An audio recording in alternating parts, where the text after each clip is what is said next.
Here's the harsh truth. Most people stocking up on hybrid seeds think they're preparing, but they're actually setting themselves up for disaster. Hybrids are a one-time gamble. You plant, you harvest. But when you try to save seeds, you get weak plants or total failure. It's engineered dependence, and in a crisis, it could mean hunger. The solution? Heirloom seeds.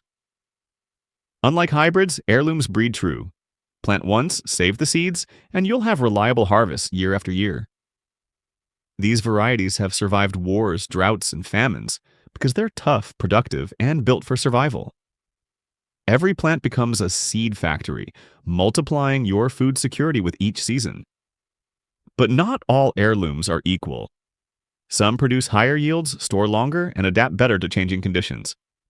That's why today we're diving into 6 must-have heirloom varieties, proven crops that can feed your family year after year, no matter what happens. Let's start with heirloom seed number 6, Cherokee Trail of Tears beans. The name alone tells you this variety has a survival story. These black beans were carried by Cherokee families during their forced removal from their homeland in the 1830s. Think about that for a moment. When people were being torn from their homes and forced to walk thousands of miles with nothing but what they could carry, these beans were considered valuable enough to take along. There's a reason for that. Cherokee Trail of Tears beans are nutritional powerhouses. They're packed with protein, fiber, and essential minerals. But more importantly, they're incredibly hardy and productive. These beans can handle poor soil, irregular watering, and temperature swings that would kill modern hybrid varieties. They're what we call survivor genetics. Here's where it gets even better. These beans are pole beans, which means they climb. That's crucial for survival gardening because you get maximum production from minimal space. One Cherokee Trail of Tears bean plant can produce over 100 pods, and each pod contains multiple beans. Plant 10 seeds in spring, and by fall you could have thousands of beans for food, and tens of thousands more for seed stock. But the real genius of these beans is in their storage capability. Properly dried Cherokee Trail of Tears beans can last for years without refrigeration. They're like nature's canned goods, storing protein and calories in a form that won't spoil. Our ancestors understood this. They knew that beans weren't just food for this year, they were insurance for next year and the year after that. Moving on to heirloom seed number 5, glass gem corn. Now, if you've never heard of glass gem corn, prepare to have your mind blown. This isn't your typical yellow sweet corn from the grocery store. Glass gem corn produces ears that look like they're made of gemstones, with kernels in every color you can imagine. Blues, purples, reds, yellows, whites, all swirled together in patterns that seem almost too beautiful to be real. But don't let the beauty fool you. This corn is a survival machine. Glass gem was developed by a Cherokee farmer named Carl Barnes, who spent decades collecting and breeding native corn varieties. He wasn't just creating something pretty, he was preserving the genetic diversity that indigenous peoples had developed over thousands of years. This corn is what's called a flint corn, which means the kernels dry to a hard shell that can be ground into flour or cooked whole like hominy. Unlike sweet corn that has to be eaten fresh, glass gem corn is designed for long-term storage. The kernels will keep for years if stored properly, giving you a reliable source of carbohydrates no matter what's happening in the outside world. Here's something most people don't know about corn. It's not just food, it's a complete survival system. The stalks can be used for building material, the husks for cordage and wrapping, the cobs for fuel and tools. Nothing goes to waste. And glass gem corn produces large, vigorous stalks that give you all these benefits, plus the beautiful, nutritious kernels. But there's an even more important reason glass gem corn belongs in your survival garden. Genetic diversity. Each ear contains kernels with slightly different genetic makeups, which means your corn population can adapt to changing conditions over time. If there's a drought one year, some kernels might be more drought resistant and those traits get passed on. If there's a disease, some plants might have a natural resistance. It's evolution in action, happening right in your garden. The third seed that belongs in every serious survival garden is one that most people completely overlook, even though it's been called the miracle plant by survival experts worldwide. But that's where we'll pick up next time, because what I'm about to show you about this next heirloom variety will completely change how you think about food security. This isn't just about having vegetables in your garden anymore. We're talking about a plant that can produce food in soil so poor that most vegetables won't even sprout. A plant that thrives in conditions that would kill your typical garden crops. And when you discover what this plant can do for your family's food security, you'll wonder why nobody's talking about it. Heirloom seed number 4, Amaranth. Specifically, we're talking about varieties like Red Garnet and Golden Giant. Now, most people walk right past amaranth seeds because they think it's just some fancy health food store grain. But here's what they're missing. Amaranth is one of the most complete survival foods on the planet. The leaves are loaded with vitamins and minerals more nutritious than spinach. The seeds contain all the essential amino acids your body needs, making it a complete protein source that rivals meat. But that's just the beginning. Amaranth is practically indestructible. It grows in drought conditions, handles poor soil, tolerates heat that would wilt other plants, and keeps producing even when other crops are failing. I'm talking about a plant that laughs at adversity. While your neighbor's tomatoes are shriveling up in a heat wave, your amaranth is getting bigger and stronger. Here's where amaranth becomes a true survival powerhouse. One plant can produce over 50,000 seeds. Let that sink in for a moment. Plant one seed, harvest 50,000. That's not just multiplication, that's explosive reproduction. And those seeds store for years without special equipment or processing. Just keep them dry and cool, and you've got a protein-rich food source that outlasts most canned goods. The ancient Aztecs understood this. They called amaranth huautli and considered it so valuable they used it as currency. Warriors carried amaranth cakes into battle because the seeds provided sustained energy and complete nutrition. When the Spanish conquistadors banned amaranth cultivation, they weren't just attacking a crop, they were trying to destroy a foundation of indigenous food security. But amaranth has another secret weapon. That leaves can be eaten raw, an entire plant is edible. Young makes it perfect for uncertain times, the salads or cooked like spinach. Mature leaves make excellent cooked greens. The stems are tender and nutritious. Even the flower heads can be eaten. It's like having multiple vegetables and a grain crop all wrapped up in one incredibly hearty package. Moving deeper into our survival seed arsenal, we hit number 3. And this one's going to surprise most people because it's been hiding in plain sight for decades. We're talking about mortgage lifter tomatoes. Now, I know what you're thinking. Tomatoes don't sound very survival-oriented. They're fussy, they need perfect conditions, they're prone to disease. But mortgage lifter tomatoes are different. This variety was developed during the Great Depression by a man named Charlie Biles in West Virginia. Charlie didn't have any formal education in plant breeding, but he had something more valuable. He had desperation and determination. His family was facing foreclosure, and he needed a way to make money fast. So he started crossing the biggest, most productive tomato varieties he could find, creating something that had never existed before. The result was a tomato so large and productive that people drove from hundreds of miles away just to buy the plants. Single tomatoes weighing over 4 pounds. Plants produce 30 to 40 pounds of fruit each. Charlie paid off his $6,000 mortgage in just 6 years, selling nothing but tomato plants and seeds. That's why they call it mortgage lifter. But size isn't the only thing that makes these tomatoes perfect for survival gardens. They're incredibly disease-resistant, handling conditions that would destroy modern hybrid varieties. They produce consistently, even in poor soil and challenging weather. And here's the kicker, they're indeterminate, which means they keep producing fruit until frost kills them. While other tomato varieties give you one big harvest and then quit, mortgage lifters keep feeding your family all season long. The real genius of mortgage lifter tomatoes becomes obvious when you start thinking about food preservation. One 4-pound tomato can make enough sauce for an entire meal. The thick, meaty flesh is perfect for canning, dehydrating, or making paste. You can turn a small harvest of these giants into enough preserved tomatoes to last through winter and beyond. Secret number 2 takes us into territory that most survival gardeners never explore. Even though it could be the difference between thriving and just getting by when times get tough, we're talking about Jerusalem artichokes, also called sunchokes. And if you've never grown these before, you're about to discover why old-timers called them the survival potato.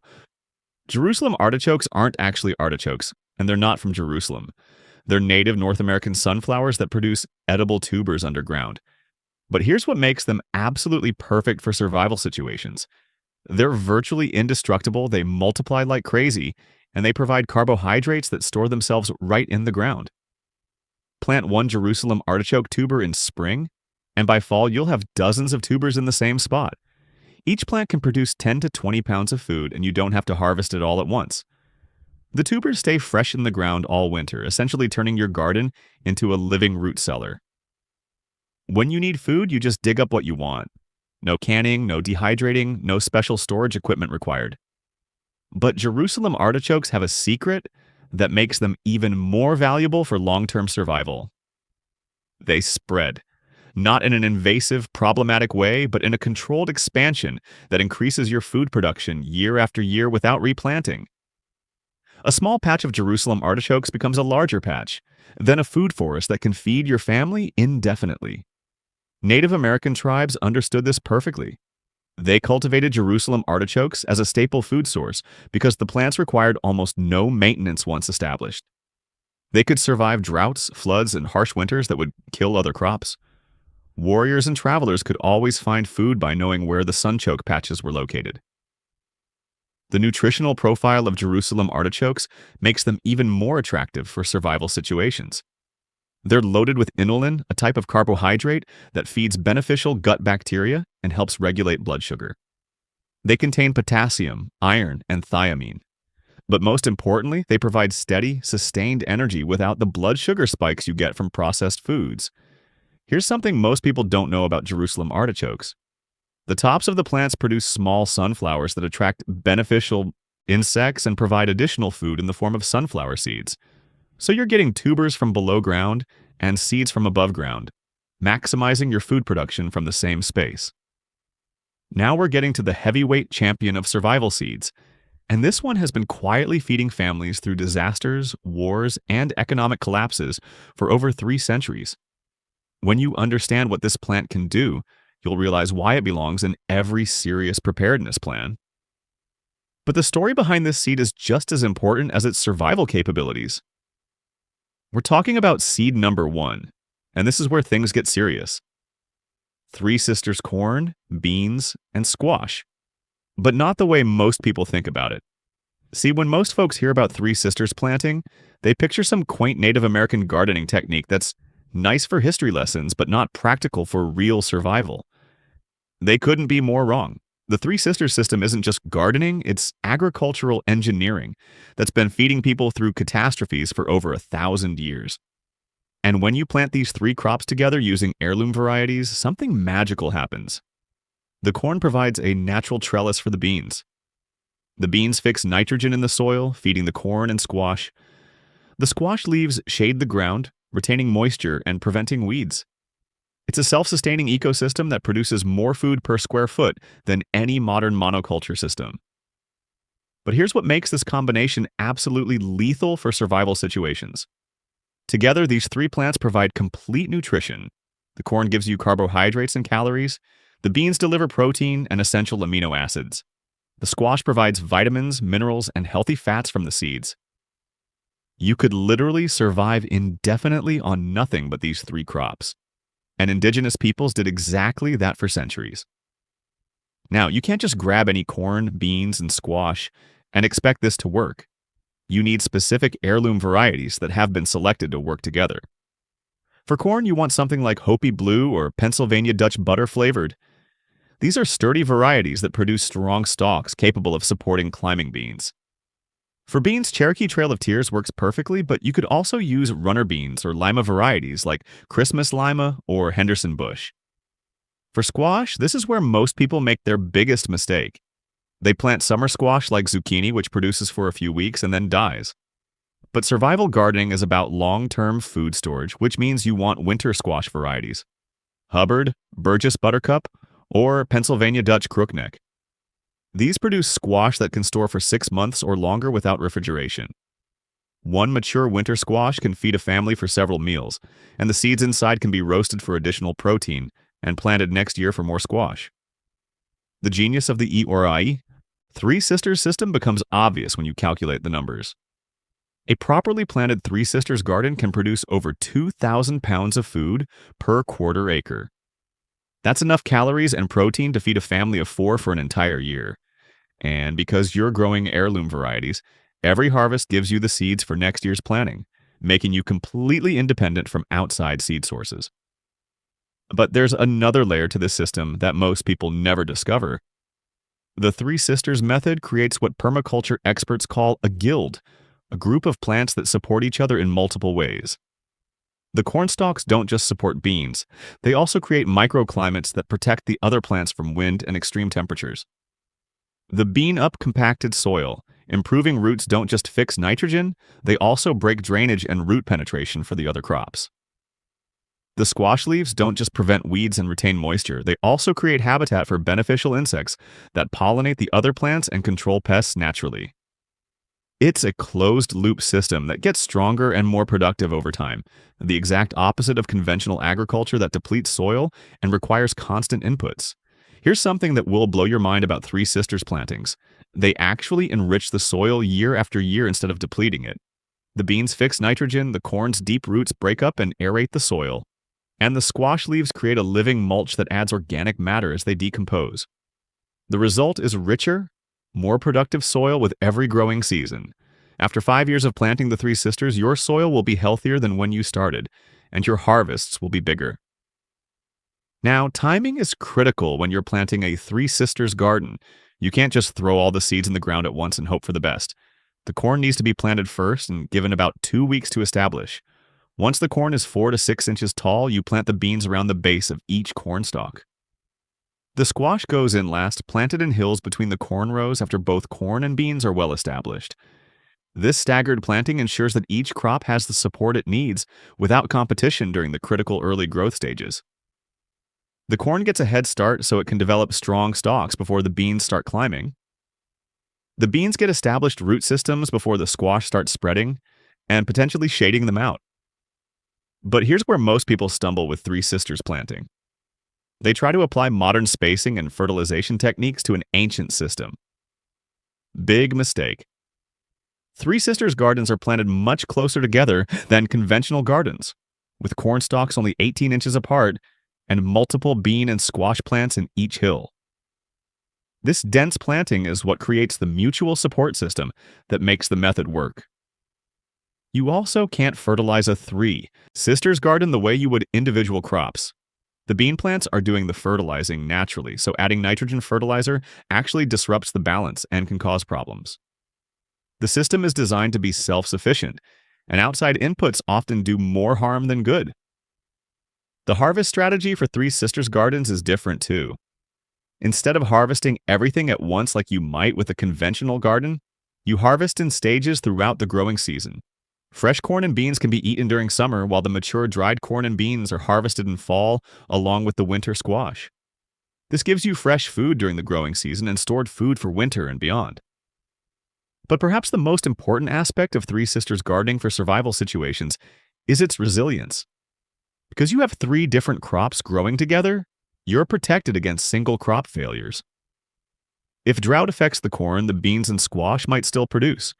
If disease hits the beans, you still have corn and squash. If pests target the squash, the corn and beans continue growing. It's built-in insurance that could mean the difference between eating and starving during difficult times. The seed-saving aspect of Three Sisters gardens is equally impressive. Each crop produces abundant seeds that can be saved for next year's planting, but the genetic diversity within the system creates stronger, more adaptable varieties over time. As you save seeds year after year, your Three Sisters varieties become perfectly adapted to your specific growing conditions, soil type, and climate. This is exactly what indigenous peoples did for generations, developing locally adapted varieties that were perfectly suited to their environment. Your Three Sisters garden becomes a living laboratory that's constantly improving and adapting, creating better varieties with each passing season. There you have it. 6 heirloom varieties that could be the difference between your family thriving or barely surviving when everything else falls apart. Cherokee Trail of Tears beans, Glass Gem corn, Amaranth, Mortgage Lifter tomatoes, Jerusalem artichokes, and the Three Sisters system. These aren't just seeds, they're your ticket to real food independence. Stop gambling with hybrids and start building a legacy that multiplies every season. Get these seeds, plant them now, and secure your family's future one harvest at a time.